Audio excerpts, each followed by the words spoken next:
In the modern world, there are few writers whose words have become weapons and whose books have turned into prophecies. George Orwell is one of them. More than half a century after his death, his books are still being read, discussed, censored, and quoted. Not only in classrooms, but also in parliaments, at protests, in news reports, and on the streets. But why does a man who wrote about animals on a farm and invented a fictional dictatorship still make the powerful feel uncomfortable? And why, after all these years, some of his books are still banned in schools, restricted in libraries, or blacklisted by entire governments? What did Orwell see that others were afraid to name? This is the story of George Orwell and the attempt to glimpse into his clear mind. The man whom they call the last honest voice in a world that has forgotten how to listen. But to understand Orwell's message, we first need to understand the man who risked everything to write it. Welcome to Minds of Eternity.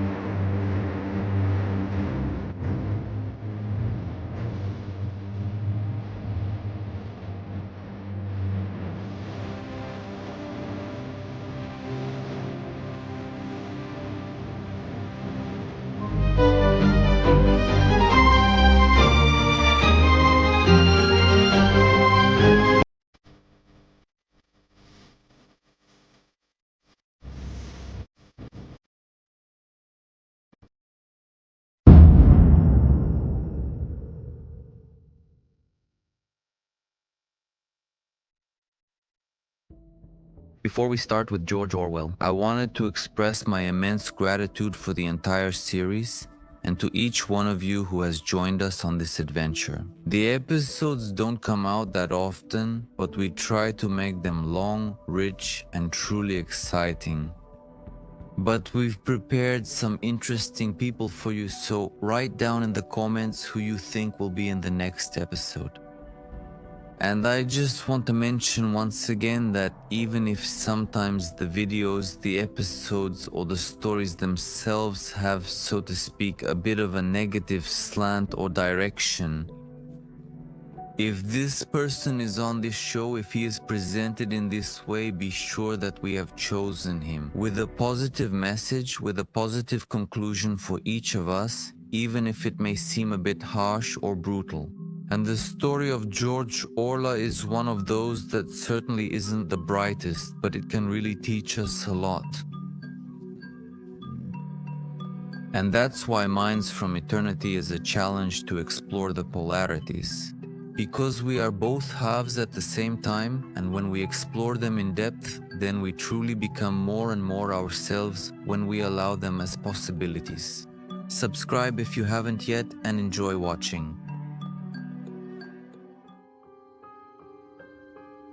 A young outsider in his own world, when we hear the name George Orwell, most of us think of impactful books like Animal Farm or especially 1984. We imagine a serious writer who warns the world about dictatorships, manipulation, and mind control. His name is quoted in classrooms, political debates, books, and movies. And when someone describes something as Orwellian in English, we all know what they mean. But here's a curious fact. George Orwell is not his real name. The man behind these world-renowned works was born as Eric Arthur Blair. Why would someone abandon the name they were given at birth and become someone completely different? To understand why he chose a new name, we first need to understand who he was before he became Orwell. Eric Arthur Blair was born on June 25, 1903, not in England, but in the small Indian town of Motihari.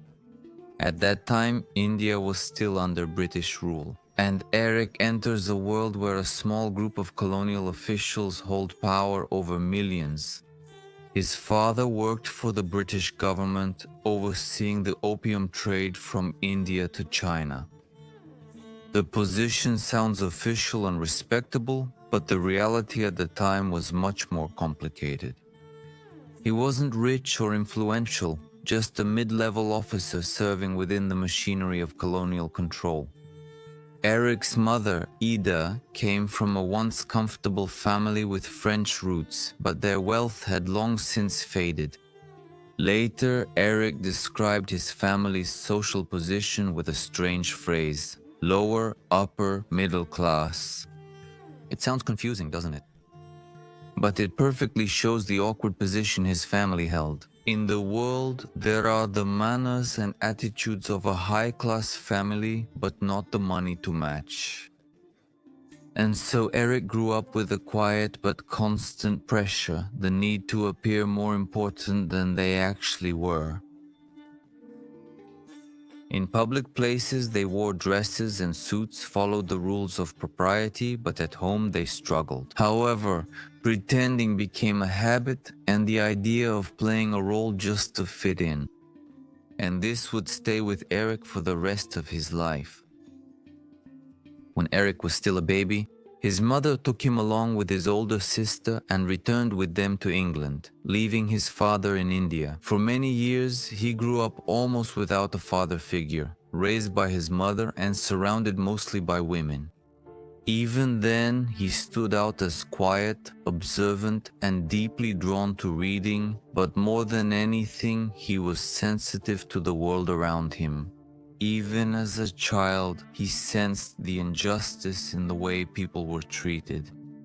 How a name or a lineage can open doors or close them forever, it depends. At the age of 5, Eric started school at a small Catholic institution in Henley-on-Thames. This was his first encounter with structured education, but it was only the beginning. Thanks to a family connection, later he won a scholarship to St. Cyprian's boarding school in East Sussex. Since his family couldn't afford the full fee, he was admitted at a reduced rate. This meant he had to work harder than everyone else just to prove he deserved to be there. But no matter how hard he tried, he never really felt like he belonged there. St. Cyprian's was filled with upper-class children, boys with fancier clothes, polished manners, and a natural confidence in their future. Eric, however, often felt like an outsider, like a stranger. Later, he described the school as a place of impoverished snobbery, where social status was more important than kindness, and young boys were delicately trained to believe that they were better than others. Years later, he wrote about those years in an essay titled Such Were the Joys, published after his death. He portrayed Cretina without any nostalgia. In it, he described the cruelty that was routine. Wealth was revered like a deity, and the safest thing a child could do was to hide behind a well-practiced mask. It was precisely this attempt to force him to play a role that would forever shape the way he perceived society in the years to come. Eric won more scholarships, first to Wellington, and then to one of the most prestigious schools in England, Eton College. Eton was the place where the sons of lords, dukes, and prime ministers studied. It was there that Eric began to find his voice as a writer, publishing his first texts in the school magazines. One of his teachers, by the way, was Aldous Huxley, the man who would later write Brave New World, another famous book about a dark future. If we choose it. Sorry to interrupt your interesting program, but I'm really excited to share with you what we've been preparing for almost a year. Our updated website INRA, BG, and especially our individual space, which is for members of Institut National de la Recherche Agronomique, which includes monthly webinars with us on extremely interesting topics about life and our existence, in discussions, answers to questions, and participation with you yourselves. A closed Telegram group where we communicate daily and share with you what we are going through during a specific period. Additional PDF books and materials that have helped me tremendously to become the person I am today and continue to help me every day so I can keep developing. Audio meditations, both guided and just music with the exceptional voice of Navalia, video meditations, something new, meditations and just music, meditations for healing, for channeling, for connection, videos and video materials that are exclusive, which you won't find on the YouTube channel, as well as selected videos from YouTube that don't have ads. Thank you very much for all of this. Visit the Institut National de la Recherche Agronomique BGF website and take a look. We've included everything we currently have available. Also, let me say, the personal meetings with me, all of those we have every week, are now included as Institut National de la Recherche Agronomique BGF meetings. You can click and see, the conditions are absolutely the same, it's just that the link is now adapted to our website and you can sign up from there. Thank you to each one of you for your time, your energy, and for choosing to continue to support and follow everything that we do. This journey is endless, and you are also endless. Thank you for sharing a small part of infinity together with us. At first glance, Eric Blyer seemed like a man on the right path. Elite schools, a sharp mind, promising connections. He had the opportunity to become a politician, a lawyer, or a respected gentleman, but that wasn't what he wanted beneath the surface. He was already standing apart, showing little interest in studying, not trying to fit in, and instead immersing himself in books.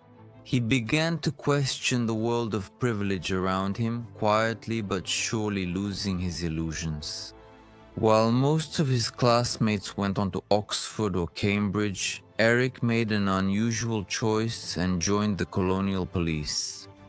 Yes, very strange, isn't it? At 19, Eric joined the Indian Imperial Police and was sent to Burma, which is present-day Myanmar. This was a distant part of the British Empire, hot, humid, and filled with a lot of tension. Eric wore a stiff uniform, carried a weapon, and had authority over the local population. It was his responsibility to maintain law and order. But all he saw was the way the British treated the Burmese not as equals, but as inferior beings. He closely observed the injustice and felt the hatred of the locals, who saw him as a symbol of the empire conquering their land.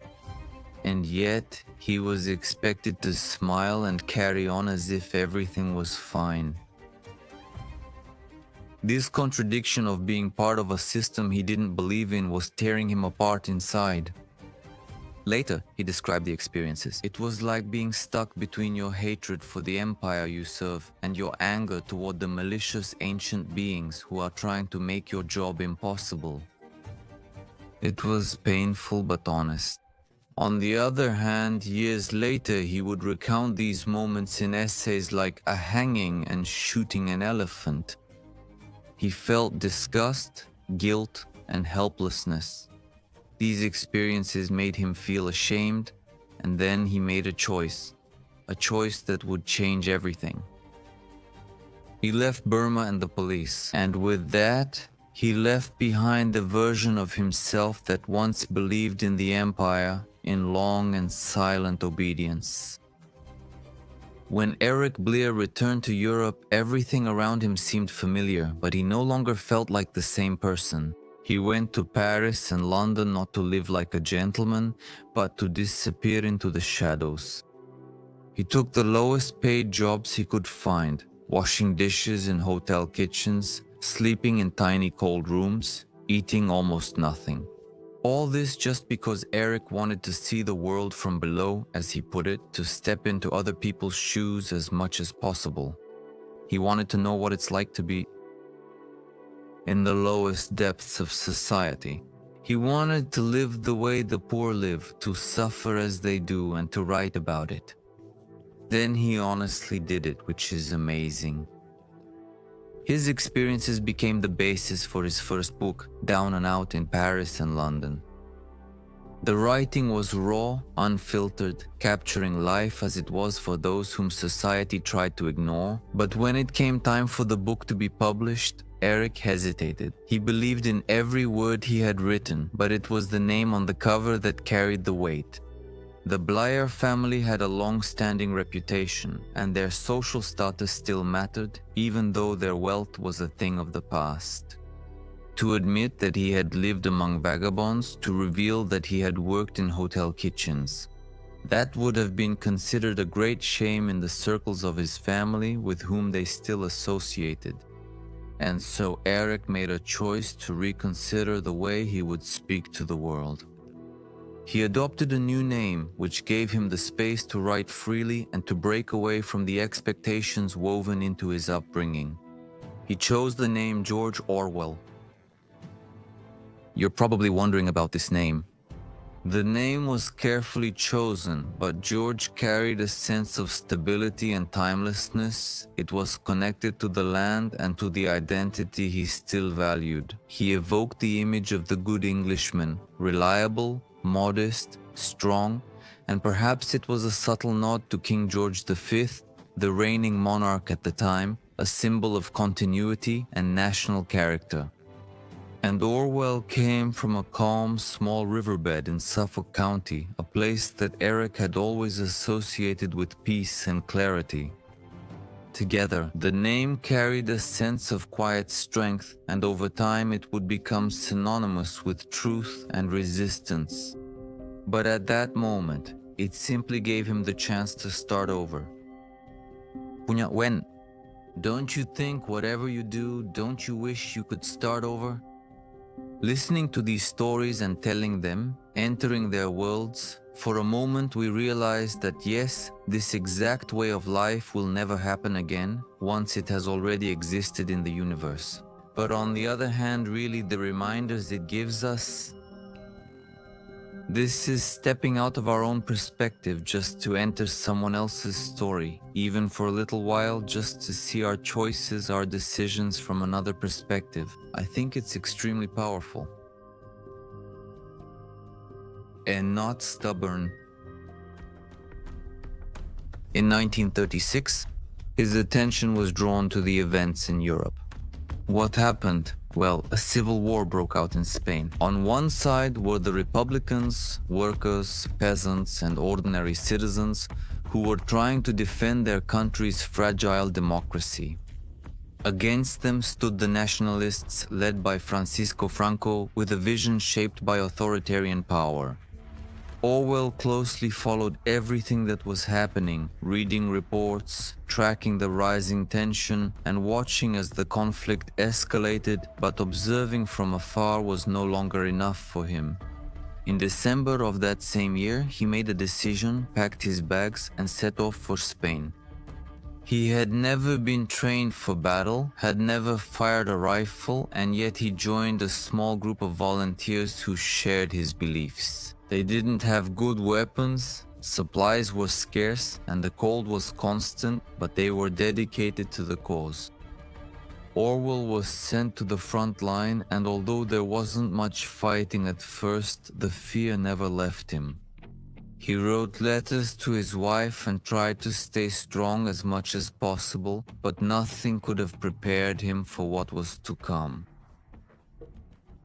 One calm morning, a sniper's bullet hit him in the throat, just a little higher, and he wouldn't have lasted much longer. He couldn't speak, but somehow he survived. It was necessary to leave a mark, and what remained most strongly in his mind wasn't the war itself in the trenches, but what he had seen. After that, in Barcelona, he noticed another kind of danger. The truth itself, as he put it, was beginning to disappear. The newspapers reported victories that had never happened, and brave people were declared enemies simply because they belonged to the wrong political group. Conversations were being listened to, stories were being rewritten, history was being changed even as it was happening. Orwell had long believed that governments could manipulate facts, but here he saw it with his own eyes in real time. It didn't take years to rewrite the past. Reality was being distorted. At times, people were afraid to speak, former allies turned against each other, and above it all loomed a sinister idea that the truth no longer mattered. Only loyalty mattered. Whose side are you on? Subscribe. From this experience, a thought began to form in him that would mark all of his future work. He realized that political extremism, regardless of its direction, has the ability to change the world by changing the way people think. If control over language and memory becomes complete, then the individual has nowhere to stand. Years later, he would write, "I saw how history was written not according to what happened, but according to what was supposed to happen." From that moment on, Orwell dedicated himself to a different kind of battle, one fought not with bullets, but with sentences, a battle where words were the armor. And the truth was the only weapon. He wrote to reveal, to defend, to oppose systems that fed on silence, whether the truth was inconvenient or not. During those years, he fully embraced the role he had created for himself. And it was then that Orwell became a prophet, a man who could see what others could not. A voice that warned us that if we don't protect what is pure to us, we lose everything. He doesn't care about freedom, he just wants to get rid of it. George Orwell uses very strong words, and I just want to add that keep in mind that everyone you see chooses and creates their own reality. Everyone ends up in an environment that challenges them to change, to adapt and develop, to resist, to doubt. And in my opinion, George Orwell really appeared at an extremely necessary time, since there was a need for such a brutal opposition from him. It's no coincidence he remains relevant today. Really think about it, step out of the good, bad, black and white framework and look at things from a more global perspective. Try to find for yourself the reason why certain individuals appear at a specific time precisely in the timeline of history, and why exactly they are working there at that time. What their creations express, why they make them, and why at that specific time. What is the reason? Why do they use exactly this way of language? A few years after the Spanish Civil War, the world was engulfed in an even greater conflict. We know World War II, the year was 1943.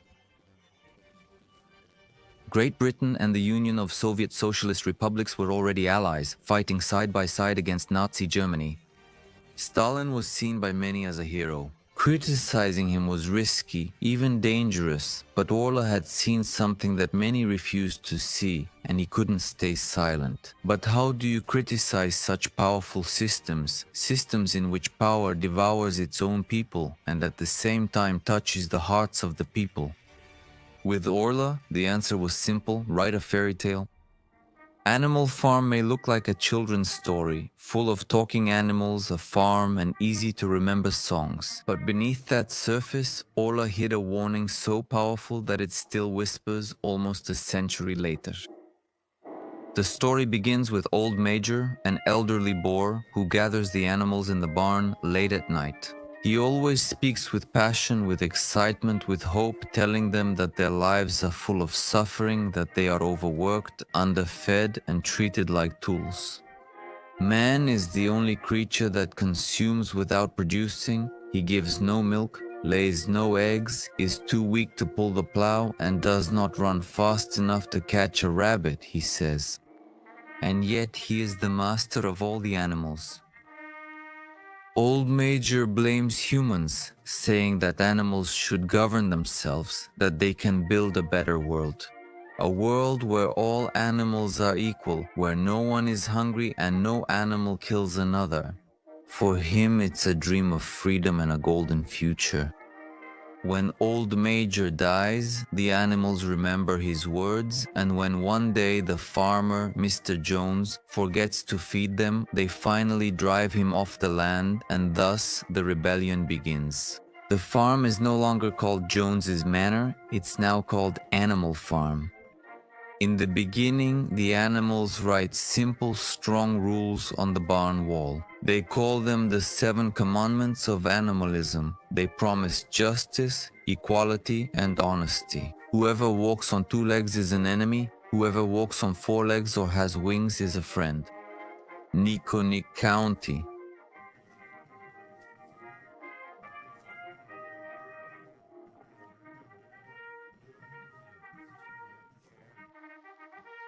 And for a short time, it seems that things are getting better. The animals work hard, but they feel proud and free.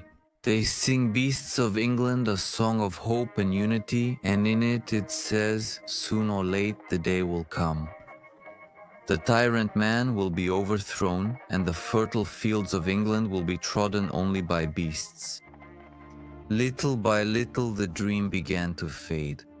The pigs, the smartest animals in the book, begin to take command. At first this seemed logical because they can read, write, organize the work, and make decisions, but over time they start to change. They no longer work in the fields, take the best food, move into the farmer's house, and sleep in beds. The animals are confused. But weren't they all supposed to be equal? They turn to the barn wall, but the commandments have already changed. No animal shall sleep in a bed became no animal shall sleep in a bed with sheets. No animal shall drink alcohol became no animal shall drink alcohol to excess.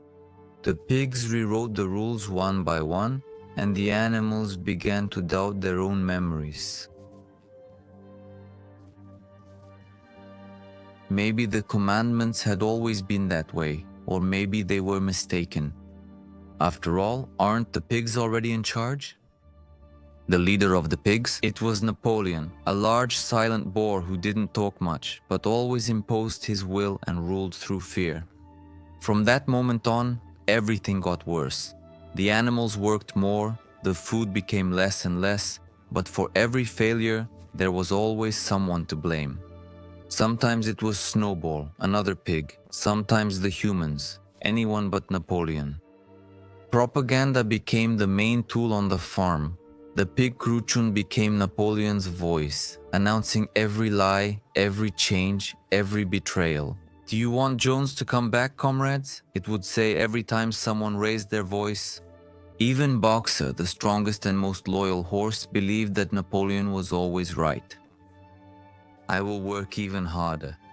And when Boxer got injured, the pigs sold him to the slaughterhouse to buy themselves whiskey. They lied that he had been taken to the hospital and died peacefully. The animals were devastated, but they didn't say anything. We're used to silence. The last commandment had been changed once again. Now it's gone. All animals are equal, but some animals are more equal than others. When you, no matter how strong it sounds, have stopped to think about what this quote means. Really, all animals are equal, but some animals are. It sounds strange, doesn't it? That makes sense, but that's the point. There shouldn't be any. It's made to sound like the truth, but actually it's nonsense. We are taught to believe that all people are equal, that everyone has rights, that the rules apply to everyone equally, that back in the dawn of humanity there was unity in the universe. But if we look more closely, we'll see that this isn't always the case. Some people get more opportunities than others, some people are treated better, some voices are heard while others are ignored. In Animal Farm, there's a line that says, "Some of them would have protested if they could have found the right arguments." That's a powerful sentence. The animals knew that something was wrong, they felt it, but they didn't have the words to express it, so they stayed silent. This is what happens when people aren't allowed to ask questions, or in other words, to allow themselves to express themselves, to be free. Or, as they say, when the truth is hidden for too long, people lose the ability to speak it and start believing the lies. Or rather, to add to that so it doesn't sound so polarized, we start to believe in collective beliefs that have become the truth, but in reality, these are collective ideas that have been accepted by a large number of people. And for a long time, through their actions, stories, and constant choices, they have maintained a certain idea as truth, and therefore more and more people accept it as absolute truth, as an absolute fact. But in reality, it's nothing more than a specific idea. And that's like believing that when you eat meat, you can become and be very healthy. And there are such people, but at the same time, there are people who don't touch steak and only eat vegan food. And again, they look this way because the beliefs in one direction or the other have been more consistent. It's the same on a collective level if we imagine it for bigger questions. Later in the book, one of the pigs, Cruchun, says, "Comrades, I hope you don't think that we, the pigs, are doing all this out of selfishness or for privileges." He tries to convince the animals that the pigs are not taking advantage of their power, but are simply doing what is necessary. And he even says, "The milk and apples, this is proven by science. Comrades, they contain substances absolutely necessary for the well-being of a pig." He uses complicated words, even relies on science, and we've all heard this kind of language in the real world. It is often used to justify decisions that it's unclear if they support this. Our safety. That's what the experts say. You wouldn't understand yourself. George Orwell says, if liberty means anything at all, it means the right to tell people what they do not want to hear.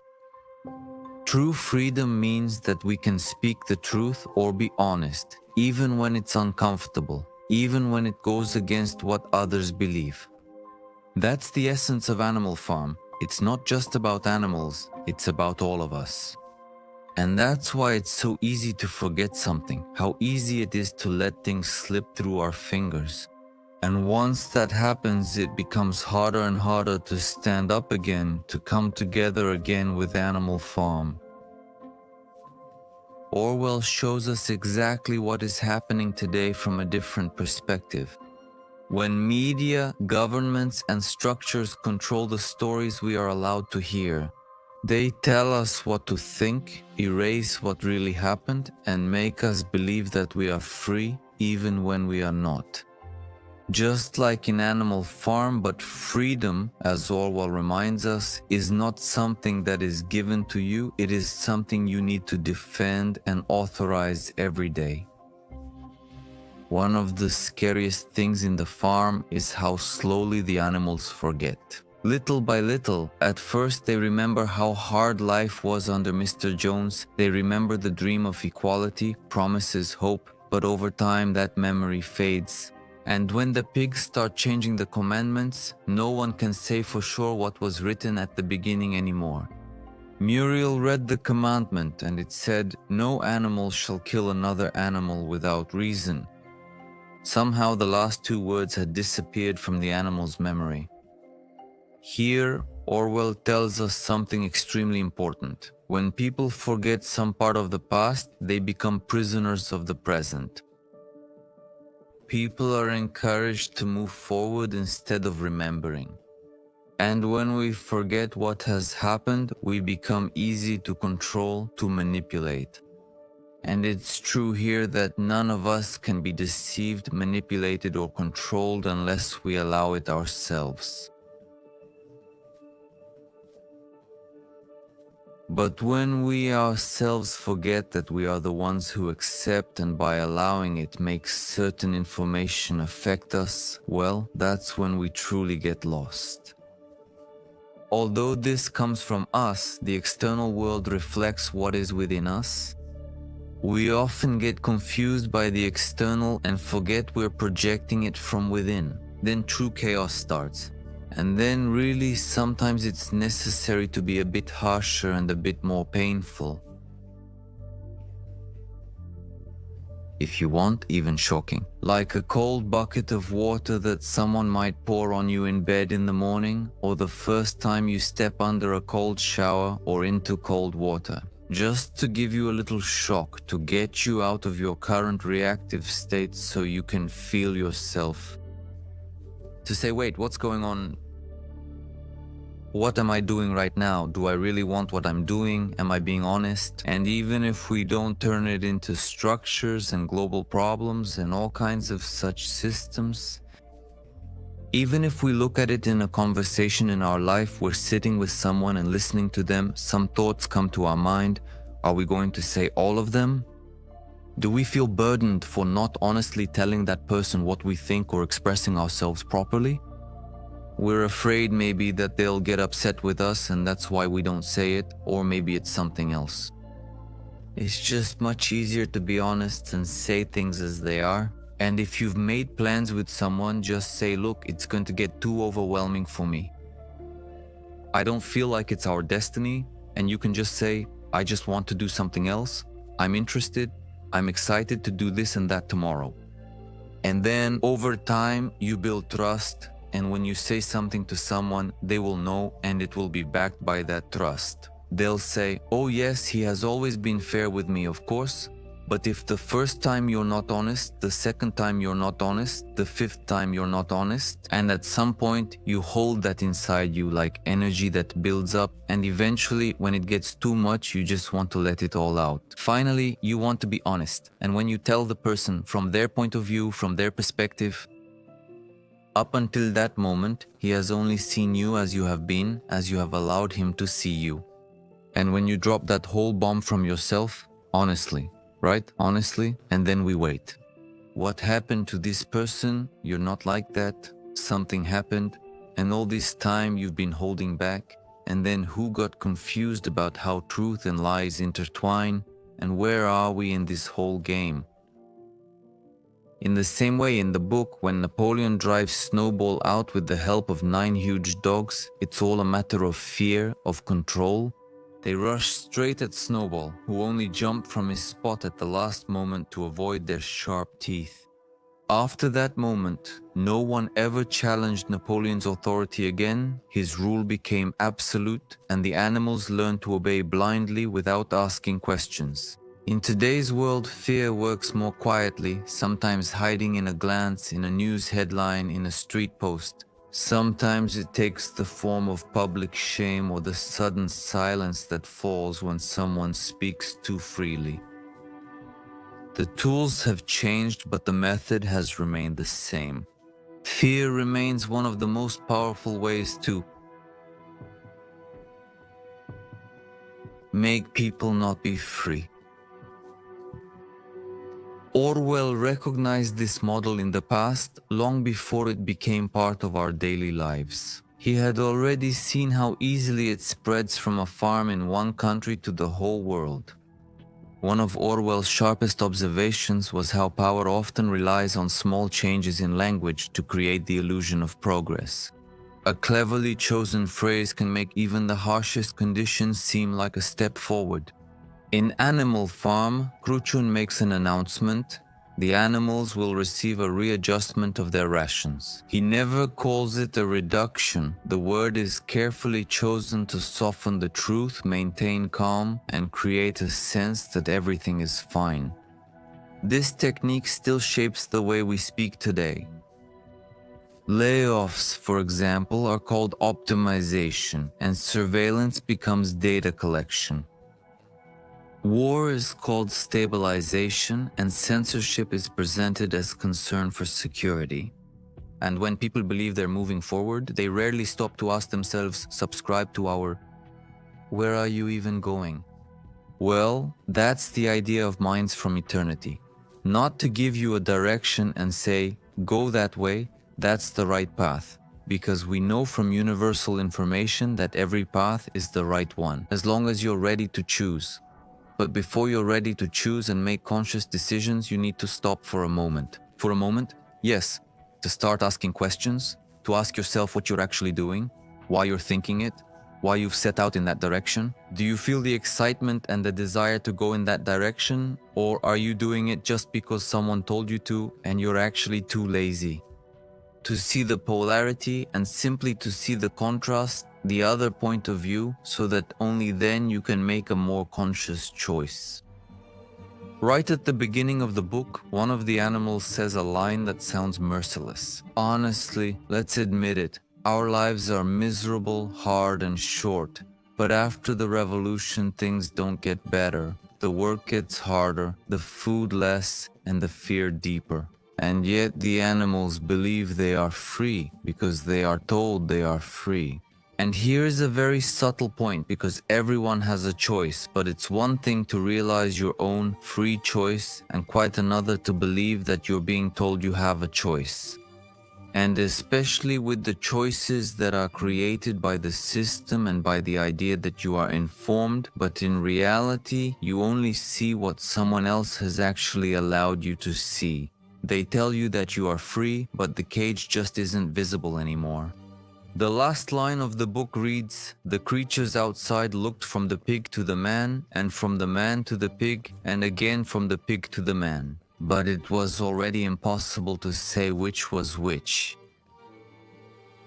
This is one of the most powerful lines in the whole book, and it says a lot with just a few words. Yes, George Orwell is a master at that. By the way, at the beginning of the story, the animals rise up against the humans, but by the end of the tale, the pigs, the ones who led the revolution, slowly turn into exactly what they once hated. Now they walk on two legs, live in the house, drink, gamble, and give orders, and the animals watching them from outside can no longer tell the difference. Pigs and humans look the same. This is the final message of Orwell in Animal Farm, that when people gain money, power, and fame, especially too much of it, they can forget why they started fighting in the first place. The dream of justice, equality, and unity slowly fades away, and in its place come greed, control, and privilege.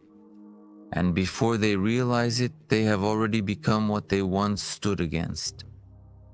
And this is exactly how both polarities become intertwined. And this is exactly how at first glance we enter a Ouroboros, an endless cycle, without realizing that the way out has always been there. And it is to expand, to step outside ourselves, to be free and to be honest and to be aware of what is being offered to us, and not always at any cost. To accept it as an action, but to be aware that we always have an alternative, no matter how harsh the situation is, no matter how critical, no matter how much of a crisis it is. The life of George Orwell is proof of that. And this is a warning to all of us. Don't lose yourself in the pursuit of false success, false fame, an illusion that is built just to make you think you'll feel happy and successful. It's better to be content with something smaller but be honest and free than to seek something big and grand but be unhappy. To constantly wear masks every day, and when you get home, you take off the suit and tie or the shiny Chanel dress, and you're left alone in the shower. Only then do you say to yourself, "Oh, Inez, it's a fireplace." And if you don't want there to be a fireplace today, just admit to yourself why exactly you're doing what you're doing. And let the story of George Orwell, with its brutalism and power, serve as a reminder to us. Exactly that, to challenge us to check our clocks, to decide whether we even want to go in the direction we're heading. Don't let convenience, power, or today's fame, with all the influencer culture and money,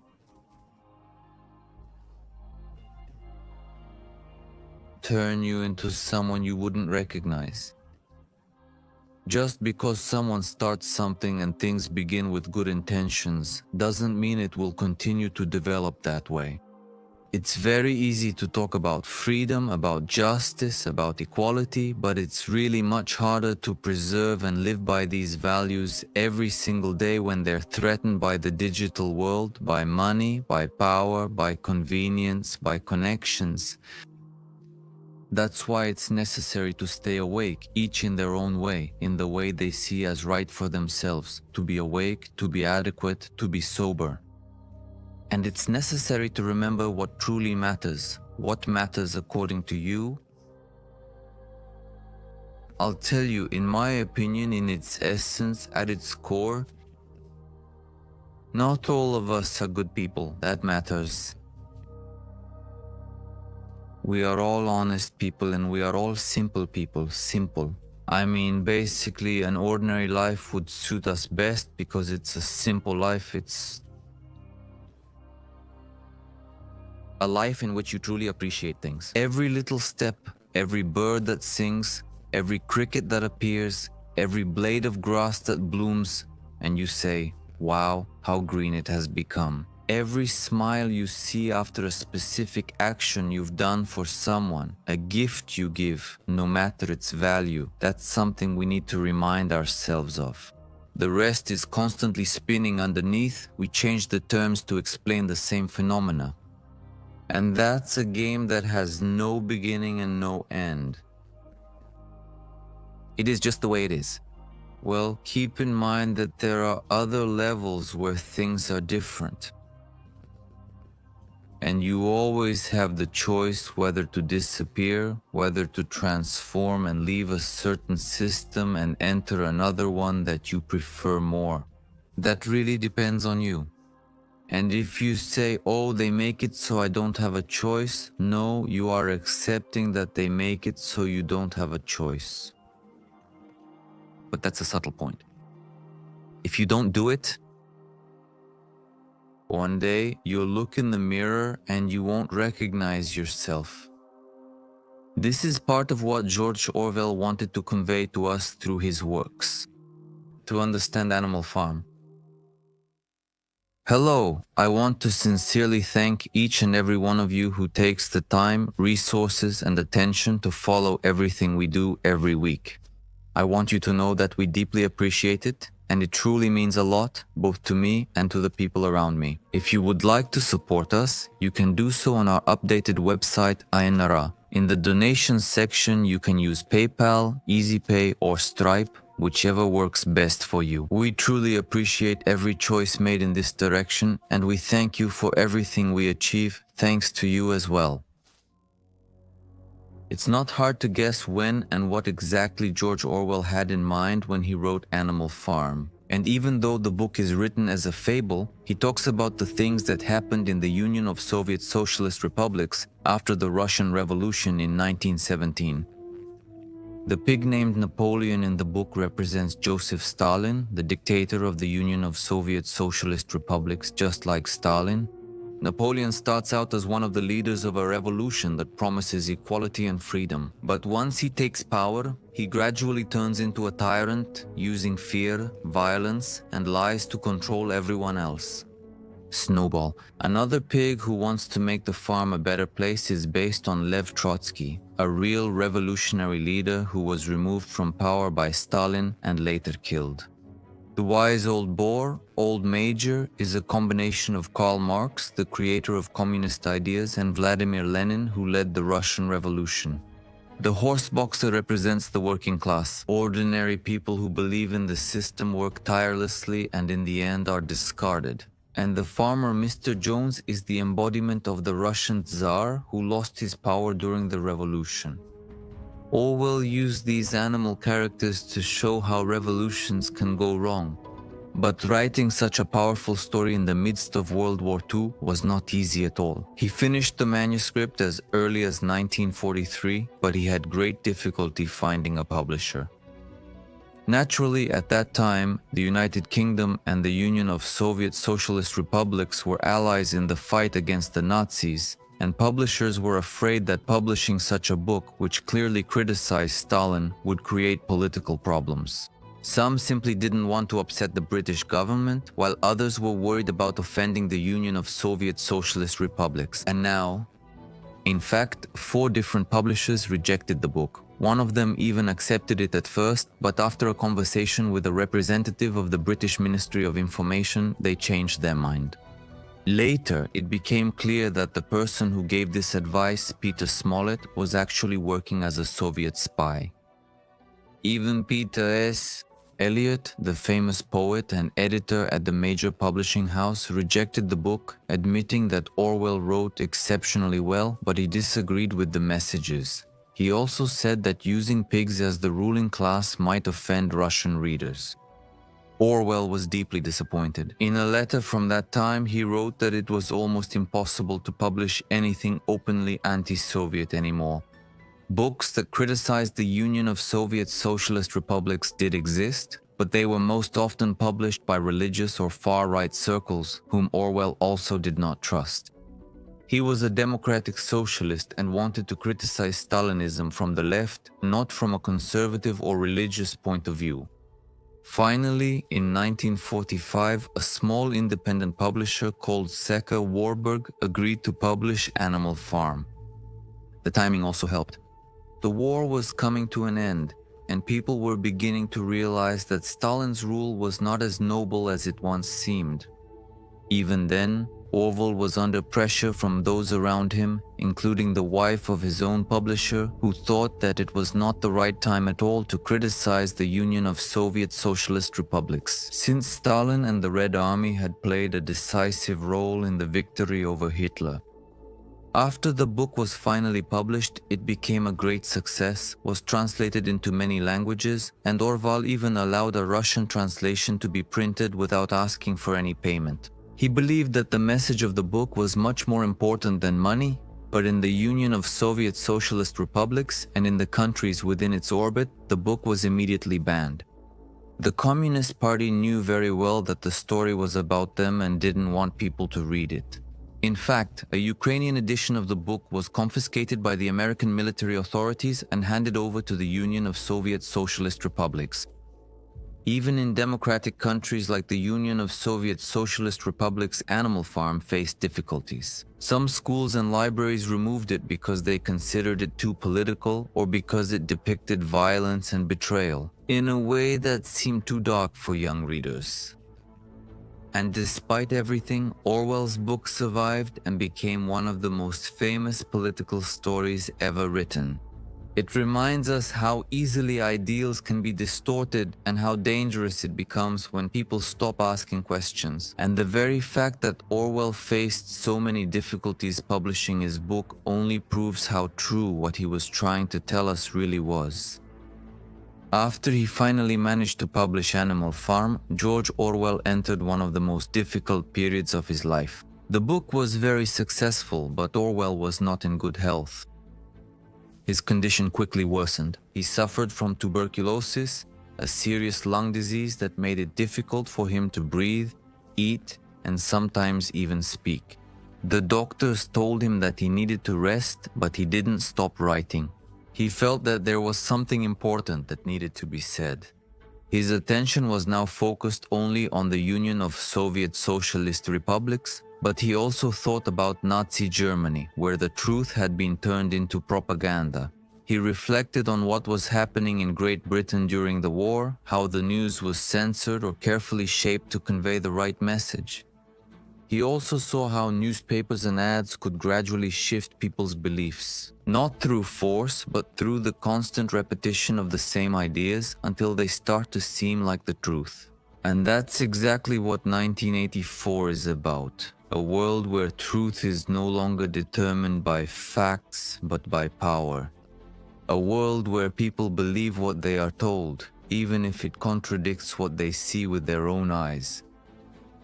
Freedom is the freedom to say that 2 + 2 makes 4. If that is accepted, everything else follows. But where does the idea come from? Orwell had been thinking about it for years. Some of his earliest notes, which are now kept in the Orwell archive in London, date back to the early 1940s. He mentioned the idea in letters, discussed it with friends, and gradually turned his thoughts into pages. The Tehran Conference of 1943, where world leaders discussed how to divide the world into spheres of influence, gave him a clear direction. He saw what this kind of thinking could mean for ordinary people and began to build a story that explores the cost of such power. Along the way, he also read other dystopian books. One of them was We, a book depicting a world where citizens live under complete control, and another was Aldous' Brave New World. Huxley imagined a future built on comfort and distraction.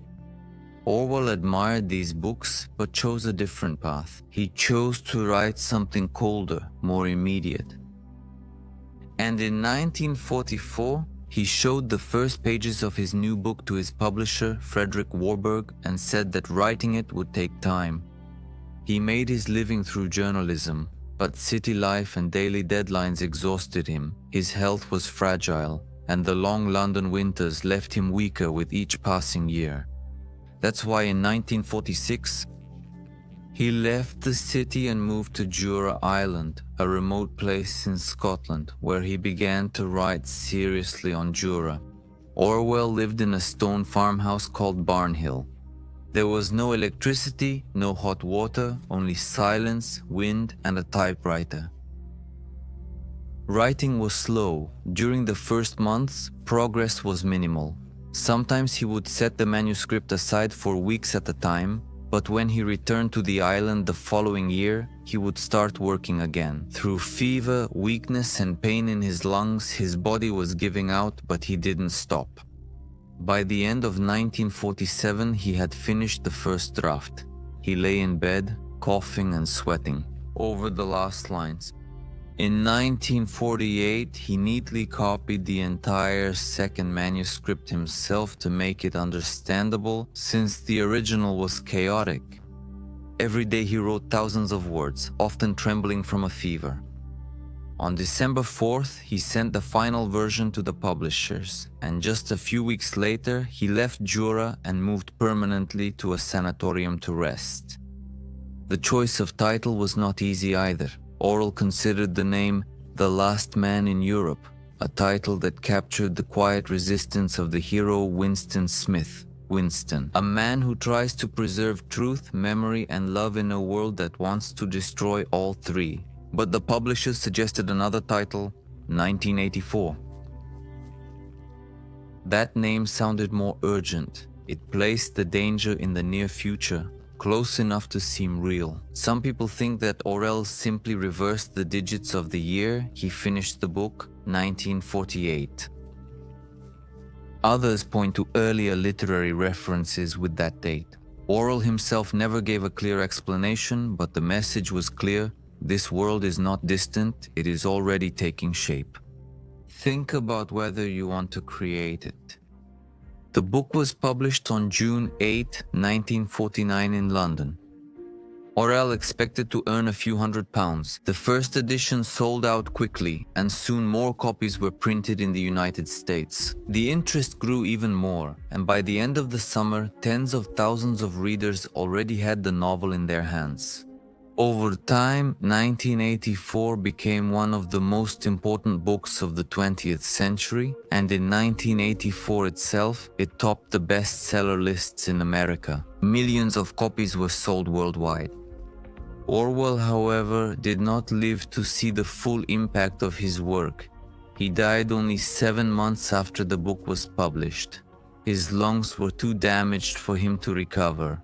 But what he left behind was not just a novel in the most basic sense. 1984 follows Winston Smith. He lives in a country where everything is controlled by a powerful force called the Party. The Party watches everyone, tells people what to believe, and even rewrites the past. Winston works for the government, changing old news articles to match the Party's lies. But deep inside, he starts to wonder what the truth is and if love can exist. I would like to say something important before we move on to the lessons and messages he leaves through this book. George Orwell didn't write 1984 to scare us. He wrote it to wake us up, to help us see the signs before it's too late. And now let's talk about some of the real lessons and be honest. Some of them aren't easy to swallow, but that's just how it is. It can also be subtle. Winston Smith works at a place called the Ministry of Truth. It sounds like he's spreading facts, right? But actually his job is exactly the opposite, to lie. He takes old newspapers, edits the facts, and rewrites them so that they match what the party wants people to believe. Today, if the government says we've always been at war with East Asia, Winston goes back and changes the record so that the past reflects that truth, even if just a week ago the enemy was Eurasia. And if someone the party doesn't like disappears, their name is erased from all documents, photos, and memories, as if they never existed. Orwell calls this the memory hole. The past was erased, the erasure forgotten, the lie became the truth. Now ask yourself how many times you've seen a headline simply disappear or get rewritten without a trace, how often history is revised to make it more convenient. You're not one person, a hero today, an enemy tomorrow. You try to find out what really happened, but the facts get tangled up, buried under hashtags and noise. We live in a digital age where the truth can disappear with a single click. Second, language is a weapon, a tool. It depends on how you use it. In 1984, the government introduces a new language called Newspeak. At first glance, it seems harmless. Words become shorter, grammar simpler, sentences more direct, but simplicity isn't the goal is control. The party creates Newspeak to limit the way people think by removing words and ideas. If they don't have a word for freedom, then they won't have conversations about rights, they won't think about freedom. Language, the vibration of form and the way we think, and vice versa. Orwell understood this deeply. If people lose words for resistance, the idea of rebellion starts to fade. If feelings like love, loyalty, or doubt cannot be named, then they gradually begin to lose their meaning. In the world of Newspeak, the vocabulary shrinks every year. Words like freedom, honor, and individuality are erased, leaving only the words that serve the party. Don't you understand that the purpose of Newspeak is to narrow the range of thought? In the end, we will make thought crime literally impossible because there will be no words with which to express it. Orwell saw how the totalitarian regimes of his time used language as a tool of power. In the Union of Soviet Socialist Republics under Stalin, words were used for manipulation. In Nazi Germany, slogans and labels replaced the truth. Orwell believed that the future would bring even more subtle control. And in today's digital age, words move faster than ever. A single sentence taken out of context, a short, a reel, a TikTok taken from an entire video can totally change our perceptions. Public debates often reward simplicity, not depth. People start to be careful about what they say, not because their ideas are cruel, but because the risk of being misunderstood is too great. Third, Big Brother is watching. One of the most memorable lines in Orwell's novel appears everywhere on the walls, in official announcements, and on the screens that fill people's homes. Big Brother is watching you in the world that Orwell imagined. The surveillance is carried out through a device called a telescreen, and it broadcasts propaganda while simultaneously monitoring every movement, every sound, every facial expression. People live in a system where they are constantly visible, even in the privacy of their own home. A single glance or moment of hesitation can reveal more than any words. Doubt and emotions begin to disappear from daily life, not because they are immediately punished, but because they no longer feel safe. The system doesn't need strong commands. It strengthens itself by making people cautious, silent, and obedient. And now look around you. Today's surveillance looks quite different, but even so, the moment we talk about or mention something we want to do and turn on our phone or device, we start seeing that same thing as an ad on social media. Information is collected with incredible speed and precision. Phones record locations, searches, apps track purchases, our personal messages, digital assistants respond to voices, commands, and store every interaction. Facial recognition software identifies people in crowds. Online platforms build detailed profiles that follow us across websites, apps, and conversations. These systems enter our lives through convenience, promising speed, connectivity, ease, and people. We use them voluntarily, often without even reading the fine print. But as data accumulates, an image is built, a digital version of each person shaped by clicks and algorithms, and this version can be found and targeted. And as this process expands in space, the way of thinking narrows if we fully surrender to it in this way. Fourth, eternal hatred as a tool for control. One of the most unforgettable moments in 1984 is the daily ritual known as the 2 minutes hate. Every day, the citizens in the novel gather in front of the giant screen and shout at a man. Even though they've never met Emmanuel Goldstein, he is declared a traitor, an enemy. The reason for everything bad, this is how Orwell describes it: an ugly ecstasy of fear and vindictiveness, a desire to kill, to torture, to smash faces with a hammer. It seemed like an electric current passing through the whole group of people. The image of Goldstein appears on the screen. The crowd loses its mind, rage. When people are scared, angry, and emotionally charged, they stop thinking. Their pain needs an object, and the party provides it.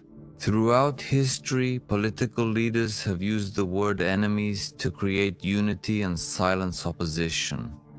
During World War II, governments used propaganda to instill hatred toward entire nations. During the Cold War, communists and capitalists portrayed each other as monsters. And in modern times, immigrants, minorities, or political opponents are blamed for problems that have much deeper roots. Even in democratic societies, the media fuels this hatred because fear sells. Negative information spreads and circulates many times faster than positive news. And that's the answer to your question, those of you who have been watching for a long time. Why? The story of George Orwell will be the closest thing you'll ever see as brutal or something in a more negative direction. Because we consciously choose in the end to leave a message that can make a difference, and it's always with love, and it's always with kindness. And no matter how scary things may seem, they can always turn around. Because fear ends when you get to know it, but it definitely doesn't end if we're busy hating each other, watching each other. And what are you doing? What did you do? Acting all smart? Swearing at each other on the roads and pretending to be people we're not. And nobody wants to be treated like that by anyone. And we don't realize that actually none of those who are in power or those who have ever been in power are to blame. No. Each one of us radiates what is inside us in the form of love or hatred, and what we radiate is what we receive. In return, like a boomerang and a mirror of our own thoughts, fears, intentions, possibilities, and desires. Each of us is where we are precisely because it is where we most want to be. Whether we admit it or not, we are where we are thanks to our thoughts, because together, collectively and individually, we become what we deeply believe.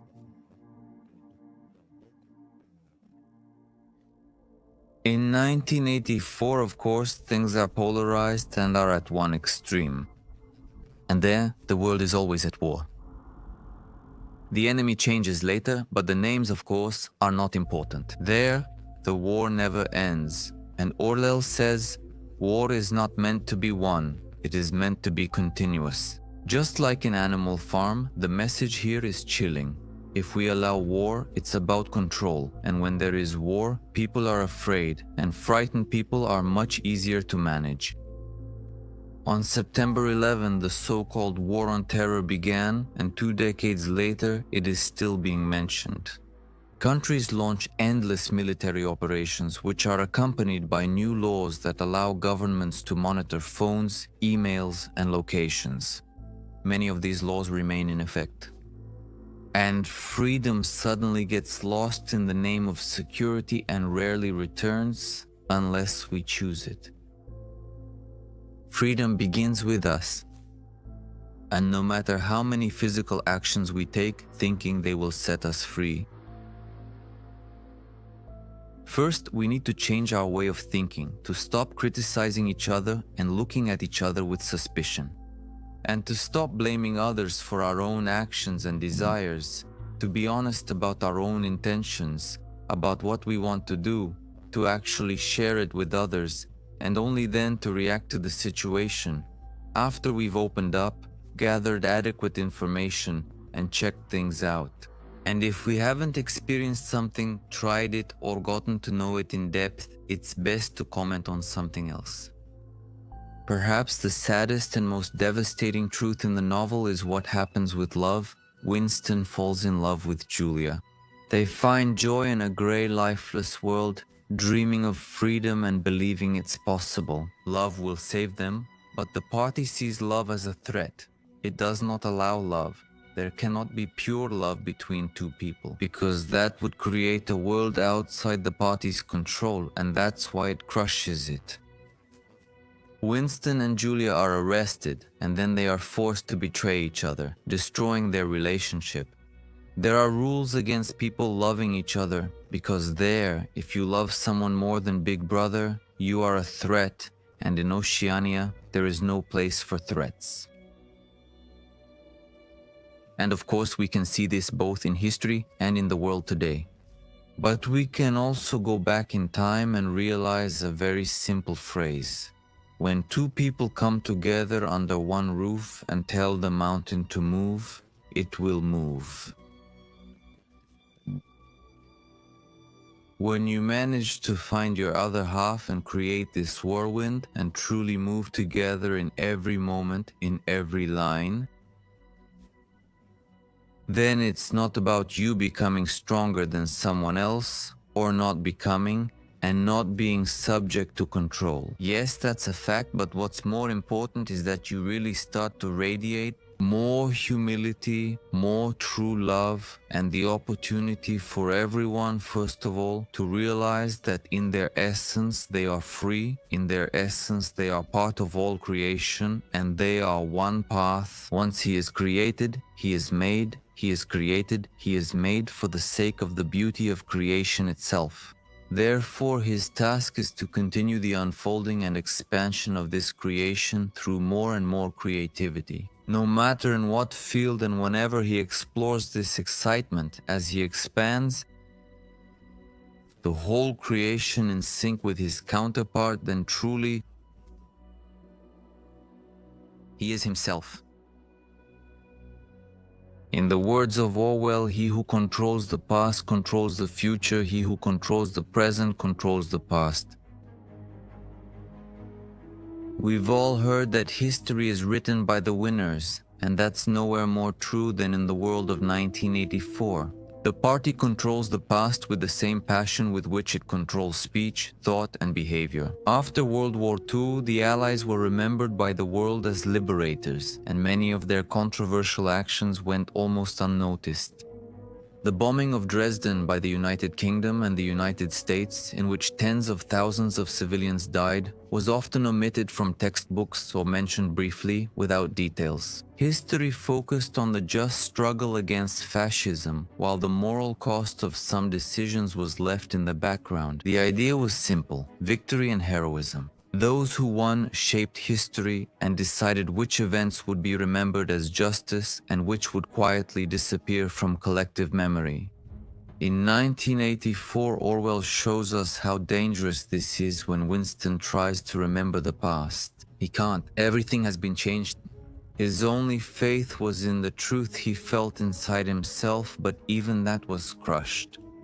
When he asks O'Brien, "Does the past exist objectively, outside our minds?" No, reality exists in the human mind and nowhere else. If enough minds believe a lie, the lie becomes reality, and in the same way, if enough minds believe in a lie, the more beautiful reality becomes the truth. And this is the provocation of George Orwell, and that's why I chose to include George Orwell in this entire series. To stand there like a thorn, like a rough draft, which he undoubtedly was for many people. Simply for all those who are at the beginning of their awakening, and this will be their entry point.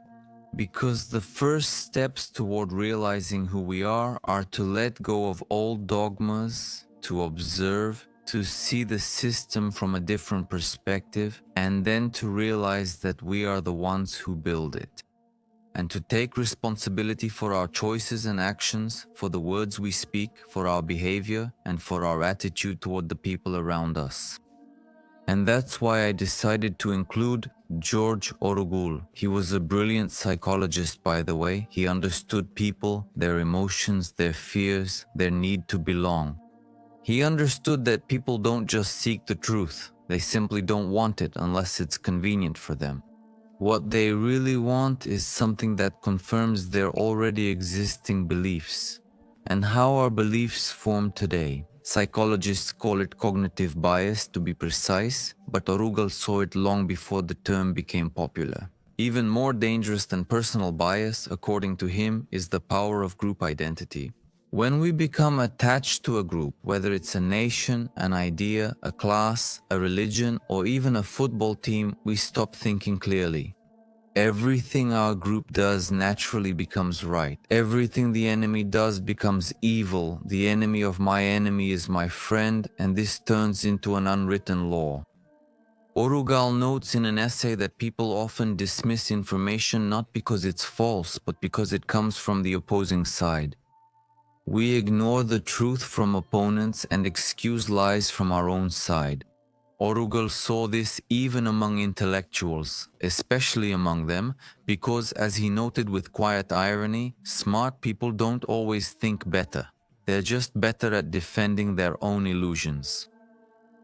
He knew that people don't live by data or logic, they live by stories, and whoever controls the story controls the people. Even the poor sometimes dream in the language of the rich because the stories they are given make that dream seem right. But Orwell also gives us the solution: doubt. He believed in asking every kind of question, in thinking outside the box, in looking at our own story, not just the story told to us by others. When he fought in the Spanish Civil War, he refused to shoot a fleeing man without pants. That single moment changed him forever, because the enemy, just a character from a story, suddenly became a person, and from that moment on, the story no longer fit. This is the kind of thinking that Orwell wanted each of us to at least know exists. He didn't believe we could live without stories, but he believed we should constantly question them, to ask ourselves who benefits from this story, what's missing from it, and what will happen if we tell it. On the other hand, Orwell wanted people to think for themselves and then make their own decisions and choices. He believed that freedom begins in the mind and that to protect it, we need to understand how we think. Clear thinking begins with self-knowledge when we are aware of our own weaknesses. Kirli virizi, that's what I say. We can resist manipulation when we know what we stand for, then nothing external can scare us because we are our own greatest corrective. And Orwell wrote in his books to make people ask themselves what we hear, what we believe in, and why we believe in it. He believed that the truth is not always convenient, that when everyone agrees too easily, something usually happens, something is being hidden. He valued doubt because it leads to thinking. I doubt, therefore I think, therefore I am. I doubt, therefore I am. Yes, George Orwell was a political writer, but that doesn't stop us from seeing him as a mind that will remain for eternity. He was something much rarer. He held up a mirror to society and to each of us, and asked a simple but terrifying question: do you really think for yourself? Or is someone else doing it? There is a sentence by Messed Up that appears in books, articles, and on social media everywhere. The best way to predict the future is to prevent it. Some attribute it to George Orwell, others to Abraham Lincoln, and some to historian Timothy Snyder. It doesn't matter who said it first in Orwell's writings, there is no confirmed quote with these exact words. And yet, this sentence sounds exactly like something he would say, even if he didn't write it literally. Its spirit is his. Orwell believed that the greatest dangers rarely come with bright lights. Totalitarianism, he warned, does not always come with boots and guns. Sometimes it enters quietly, through habits, through language, through silence, and by the time we realize what has happened, it is already part of everyday life. Orwell called this the easy slide into slavery, and that's why his books are not just political, they are deeply personal. He believed the first battle with tyranny is fought within ourselves. In the last days of George Orwell, behind the pages and confessions, he struggled. He was 46 years old and dying, spending the last years of his life racing against time. Tuberculosis had affected his lungs years ago, but now the disease was slowly and cruelly draining him, robbing him of breath, appetite, and voice. He had drained himself completely to finish his most important book, but the price was devastating. After he finished in 1984, he was admitted to a sanatorium in Gloucestershire, a quiet place designed for rest. But he didn't stop writing. He was planning his next novel. He had ideas, outlines, a character, but his body was giving out. At the end of 1949, he moved to the hospital at University College in London, still holding on to hope. New drugs against tuberculosis were being developed. One of them, streptomycin, was considered a breakthrough, but Orwell had a severe reaction. His skin peeled off, his hair fell out in clumps, and the side effects nearly killed him. Even then, he continued with letters, plans, fighting for his life. In October 1949, he married his second wife, Sonia Brownell, a young literary editor whom he had known for years. Some believe it was love, others think it was a desire to have someone to preserve his legacy. After his death, Sonia became his heir and the guardian of his legacy. George Orwell died on January 21, 1950. He died quietly in his hospital room, surrounded by a few close friends. There were no speeches around him, no public ceremony, just a small burial in a churchyard in Oxfordshire. He himself requested to be buried in the English way, custom in the simplest way, without any pomp. There is no inscription George Orwell on his tombstone, only his birth name, Eric Arthur Blair. In death, he returned to the name he once left behind, but Orwell's voice did not fall silent. In many ways, he became stronger than ever. His books continued to spread. His ideas entered classrooms, courts, governments, and revolutions. Today, phrases like Big Brother, Newspeak, and Orwellian are part of everyday language, used precisely for the dangers he warned us about. Unfortunately, Orwell did not live to see the full impact of his work. He did not witness the Cold War, the fall of the Berlin Wall, the rise of mass surveillance, or the digital age. But somehow he had already foreseen it. Orwell is one of those rare writers who write not just for their era but for all time. He understood that although governments change and technologies develop, the patterns of power, fear, and manipulation remain the same until they are changed. And it is precisely because of this that George Orwell is truly a mind from eternity. We have reached such a depth that the repetition of the obvious has become the first duty of the intelligent man. Every war, when it comes or before it comes, is presented not as a war, but as an act of self-defense against a maniac killer. Orwell doesn't write to entertain us. He writes to leave behind a roadmap, a guide on how to wake up from the comfortable sleep of ignorance. Orwell gives us tools to recognize the systems that control us, the language that deceives us, and the fear that makes us stay silent. He wanted us to recognize the patterns, to see through the lies, and to understand that freedom is not something inherited, but something we must choose freely and honestly. Every day, we speak of him and his energy is still here. Let's open our eyes, let's speak, let's ask. Let's think. And no matter how heavy this episode may seem to you, it was really a message to put George Orwell here precisely because of his strong presence on a provocateur, a person who is willing to go to one extreme just so that people in general don't go there.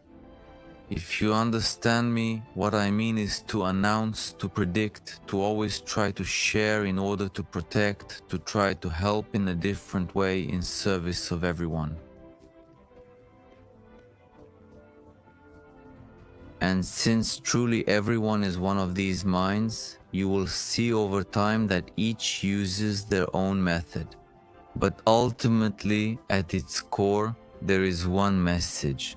For all of us to respect ourselves, to respect others, to be together, to help each other, and to be free in our desires. In what we have chosen to explore, even if it is not shared with those around us at the moment, not to be aggressive towards them, not to blame them, not to judge them, not to point fingers at them, but to consider whether it might be the summit. Is it that we haven't done something that made them react this way and that this is reflecting back on us? This doesn't come from us and then reflect in the outside world as a mirror of our inner doubts and desires. Well, what would happen if we opened up to the world and clearly and firmly expressed our position? Will there be people who will blame us? People who will criticize us? Surely everything is two-sided, everything is 50-50, but at least we will be free and honest with ourselves and with what we have set out to do. Respect and thank you to each one of you who made it to the end of this episode. Moments from Eternity is a very interesting adventure. We immerse ourselves as if for a moment in this reality, each time in a different one among the simultaneously existing ones, and it's really very exciting. Thank you. Write down in the comments below who you would like to see in the next shows. I think you'll be pleasantly surprised and it will get more and more interesting. Until next time.